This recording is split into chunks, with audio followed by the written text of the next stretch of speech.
ሕማማት ምዕራፍ 1 ክፍል 4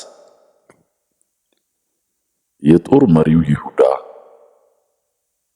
ጌታችን ፋሲካን ባደረገና ምስጢረ ቁርባንን ከፈጸመ በኋላ ደቀ መዛሙርቱን ይዞ ከደብረ ዘይት ተራራ ግርጌ ወደሚገኘው ጌትሴማኒ መጣ።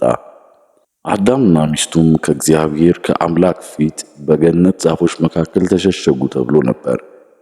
በገነት ዛፎች መካከል የተሸሸጉትን አዳምና ሔዋንን ለማዳን የመጣው ጌታችን በጌትሰማኒ ዛፎች መካከል በታላቅ ጭንቀት ጸለየ። በፍርሃትም ሲታጣር አጽንቶ ይጸልይ ነበረ። ወዙም በምድር ላይ እንደሚወርድ እንደ ደም ነጠብጣብ ነበረ። ወደ ወጣህበት መሬት እስክትመለስ ድረስ በፊትህ ወዝ እንጀራህን ትበላለህ ብሎ በአዳም ላይ የፈረደውን ፍርድ በራሱ ላይ ለማድረግ በታላቅ ድካም ወዙ በምድር ላይ ወረደ። አዳም በኃጢአቱ ስለወዛው ወዝ ፋንታ እኔ የሕይወት ወዝ ካልወዛው የሞት ወዝ ከእርሱ አይጠፋምና እስመ ለእመ አሐፈውኩ አነ ሐፈ ሕይወት እየንተ ሐፍ ዘሐፈወ አዳም በኃጢአቱ እይበጥል ሐፈ ሞት እምኔሁ እንዲል የድርሳነ ማኅየዊ ተአምር ዘሰኑይ። ይህን ጊዜም ከሰማይም መጥቶ የሚያበረታ መልአክ ታየው። ይህ ቃል ምንኛ ያስጨንቃል! መላእክት እንዴት ጌታን ሊያበረቱት ይችላሉ? አባ ጊዮርጊስ ዘጋስጫ ቅዱስ ሉቃስን እንዲህ ሲል ይጠይቀዋል። ባለመድኃኒቱ ወንጌላዊ ሉቃስ ሆይ የሚያበረታው መልአክ መጣ ስለሚለው ቃል ተኩሰህ የልቤን ቁስል ፈውስልኝ። የመላእክትና የሊቃነ መላእክትን ጌታ ኢየሱስ ክርስቶስን የሚያበረታው መልአክ የቱ ነው ይላል። ከዚያም መልአክ አበረታው የሚለውን ቃል እንዲህ ሲል ይመረምራል። ረዳትስ ቢፈልግ ኖሮ መለኮቱ ከመስቀል መከራዎቹ ተካፋይ በሆነው ነበር ይልና እስመ ጽንዓ መለኮቱ ይሄይል እምጽንዓ መልአክ ከመልአክ ብርታት የመለኮቱ ብርታት ይበረታልና ይልናል። እንዲህ ከሆነ ታዲያ መልአክ አበረታው ማለት ትርጓሜው ምንድን ነው የሚለውም ሲያብራራ መላእክት በተያዘም ጊዜ መላእክት መንግስቱን እየቀደሉ ትዕግስቱንም እያደነቁ ምስጋናውን አላቋረጡም በማለት የመልአክ ማበርታት የተባለው ከጌታ ፊት ቆመው ለከ ኃይል ክብር ወስብሐት ለአንተ ኃይል ክብር ይገባል እያሉ ያመሰገኑት ምስጋና አበረቱት ተብሎ እንደተጠራ ያስረዳል። ቅዱስ ኤጲፋንዮስም ወዝ እንደ ደም ነጠብጣብ በስቶ እስኪወርድ ድረስ አለ። ደም መስሎ መውረድ የሥጋ ገንዘብ ነውና የሚያጽናናው የእግዚአብሔር መልአክም ከወደ ሰማይ መጣ አለ። እርሱ ግን በባህሪው የመልአክን አጋዥነት የሚሻ አይደለም። እርሱ መላእክትን ሁሉ ፈጥሯልና በሰማይ በምድር ላይ ከምድርም በታች ያለ ፍጥረት ሁሉ ይሰግድለታል እንጂ በጌትነቱ ካደረገው ድንቅ ከሚሆን ቸርነቱ የተነሳ ሊያጽናናው የመጣው መልአክ ሰገደለት። አቤቱ ኃያል መባል ለአንተ ይገባል አለው ብሎ አብራርቶታል። ከመላእክት ጋር አንድ የሆነችው ቤተክርስቲያናችን መላእክት በስቃዩ ጊዜ ለጌታ ያቀረቡለትን ይህንን ምስጋና በሰሙነ ሕማማት ከልጆቿ ጋር እያዜመች ትሰግድለታለች።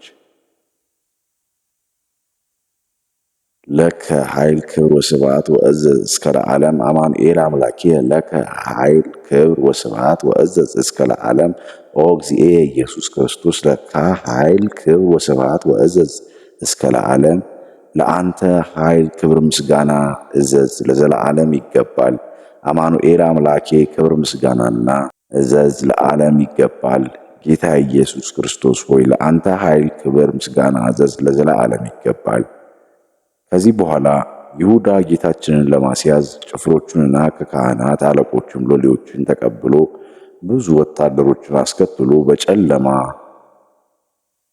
እያስበራ ወደ ጌትሰማኒ ገሰገሰ። ቅዱስ ጴጥሮስ ኢየሱስን ለያዙት መሪ ስለመሆናቸው ስለ ይሁዳ ብሎ እንደተናገረው ይሁዳ የቤተ ክርስቲያን መሪ ሆኖ ተሾሞ ሳለ የሻለቃ ጦር መሪ ሆኖ መጣ። በመላእክት ታጅቦ ከመሄድ ይልቅ በወታደሮች መታጀብን ወደደ። ከአዲስ ኪዳን ሊቀ ካህናት ከክርስቶስና ከመጀመሪያዎቹ ቀሳውስት ጋር አብሮ ሊሆን ተመርጦ እያለ ክህነታቸው ካለፈችው ከኦሪት ሊቃነ ካህናት ጋር መሆንን መረጠ። በምድርም በሰማይም ለማሰር ስልጣን ከተሰጣቸው ጋር መቆጠሩን ንቆ በምድር ብቻ ማሰር ከሚችሉ ወታደሮች ጋር ተሰለፈ። መንፈሳዊ ስልጣን የተሰጠው ካህን ሆኖ እያለ የራሱን ስልጣን ንቆ ስጋዊ ስልጣን ላላቸው ክብር በመስጠት እንካችሁ ውሰዱት ብሎ የቤተ ክርስቲያንን ራስ አሳልፎ ሰጠ። ጌታችን የሚያዝበትን ዕቅድ የነደፈውና ለወታደሮቹ የቅድሚያ ትእዛዝና የምስጢር ኮድ የሰጣቸውም ራሱ ይሁዳ ነበር። የምስመው እርሱ ነው፣ ያዙት፣ ተጠንቅቃችሁም ውሰዱት የሚል ዝርዝር መመሪያም አስቀድሞ አስተላልፎ ነበር። ስለዚህ ቃል በገባው መሰረት ወደ ጌታችን ቀርቦ መምህር ሆይ ሰላም ለአንተ ይሁን ብሎ ሳመው። ይሁዳ ከመሳሙ በፊት ለጌታችን ዘለግ ያለ ሰላምታን አቀረበ። የሰላምታው ዓላማ ግን ከመሳሙ በተጨማሪ ጌታችንን በጨለማ በጌቴሴማኒ ዛፎች መካከል ለይተው ሊያውቁት ለማይችሉት ወታደሮች የናዝሬቱ ኢየሱስ የትኛው መሆኑን በእርግጠኝነት እንዲለዩ ለማድረግ ነበር። መምህር ሆይ ብሎ የሽንገላ ንግግር ተናገረ። ረቢ ወይም መምህር ሆይ በሚለው መጠሪያ እንደሚደሰቱና በገበያም ሰላምታና መምህር ሆይ ተብለው ሊጠሩ ይወዳሉ ተብሎ እንደተነገረላቸው ጸሐፎችና ፈሪሳውያን ጌታችንን ሊሸነግለው ሞከረ። ክፋት በልቡ ሳለ ፍቅርን የሚናገር ከንፈር በብር ዝገት እንደተለበጠ የሸክላ ዕቃ እንደሆነ ይሁዳ አላስተዋለም። ቅዱስ ቄርሎስ እንዳለው ይሁዳ የሰውን ልብ የሚያውቀውን ጌታ በመልካም ንግግር ሊያታልለው ሞከረ። እዚህ ላይ ልናነሳው የሚገባው ቁም ነገር መምህር ሆይ ወይም ረቢ የሚለውን የይሁዳ አጠራር ነው። ይሁዳ በሁሉም ወንጌላት ላይ ክርስቶስን አንድም ጊዜ ጌታ ሆይ ብሎ ጠርቶት አያውቅም። ሐዋርያት ሁሉም በተናጠል ጌታ ሆይ ብለዋል። እጅግ ብዙ ሰዎች በወንጌላት ላይ ጌታ ሆይ ብለው እንደጠሩት ተጽፏል። ይሁዳ ግን ጌታችንን የሚጠራው ጸሐፎችና ፈሪሳውያንም ሊጠሩ በሚችሉበት መምህር ሆይ በሚለው አጠራር ብቻ ነበር። ሰው ክፉ ሊያደርግበት የፈለገውን ሰው አስቀድሞ ማንነቱን በመካድ እንደሚጀምር ይሁዳም ጥላቻው ጌትነቱን አስካደው። ይህንን በግልጽ የሚያሳየን በምሴተ ሐሙስ የሆነው ነው።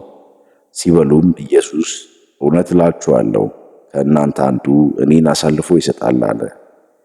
በዚህን ጊዜ ደቀ መዛሙርቱ እጅግም አዝነው እያንዳንዱ ጌታ ሆይ እኔ ሆንን ይሉት ጀመር። አሳልፎ የሚሰጠው ይሁዳ መልሶ መምህር ሆይ እኔ ሆንን አለ።